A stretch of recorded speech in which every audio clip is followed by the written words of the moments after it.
test. Get the latest local news straight to your inbox every day. Brace yourselves. There is a storm coming this way, one containing a blizzard of opinions, a tornado of stats, and a rolling thunder of analysis, and all to mark a very important milestone. Come November 8th, it will have been a year since Donald Trump won the U.S. presidential election. Time flies like an intercontinental ballistic missile sometimes, doesn't it? For all the energy the media is pouring into making their coverage enticing and novel, there is one basic question to be answered: how is the big guy with the little hands doing? Not great, suggest reports this week from Washington. According to Vanity Fair magazine, some close aides are concerned that the president is unraveling, and he has been heard shouting "I hate everyone" in the White House. The 45th president would not be the first commander-in-chief to become frustrated at his lack of progress in office.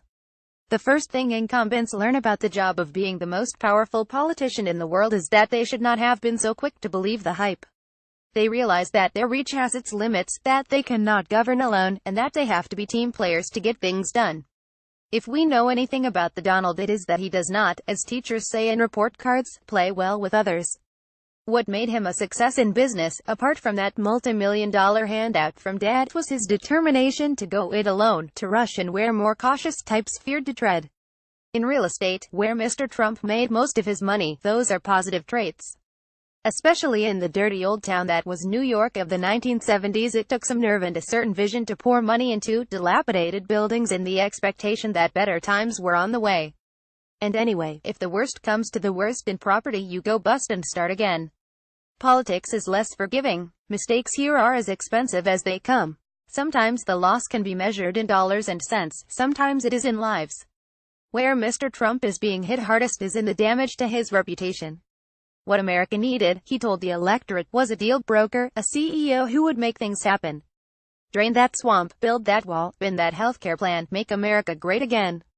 But from the start he has been stymied by the courts and Congress, unable to get his program through. The economy continues to power along, which has bought him time and leeway, but as the anniversary of his election nears, he has no solid achievements to his name other than racking up more Twitter followers. Such failure would be hard for any president to bear, but add in this one's volatile temperament, thin skin, and towering ego, and it is all too easy to believe that cracks are starting to show. And how? Senator Bob Corker, Republican chairman of the Senate Foreign Relations Committee, has likened the White House to an adult daycare center where the main task is to contain the president. Rex Tillerson, Mr. Trump's Secretary of State, has still not denied calling his boss a moron for reportedly saying America needed more nuclear weapons. The channel that broke the Tillerson story, NBC, has been threatened by the president on Twitter Natch with the loss of its license, while the media in general is the target of Mr. Trump's ever-growing wrath. It is, frankly, disgusting the way the press is able to write whatever they want, and people should look into it, he said. Now there's a chilling warning.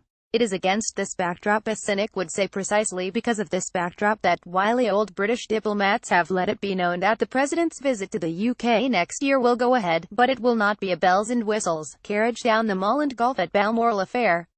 Instead, he will travel to London as part of a political tour of Europe's capitals, the hope being that this takes the heat off the Queen and out of the visit as a whole. One cannot imagine this going down well with the president, however silkily it is presented by the Foreign and Commonwealth Office.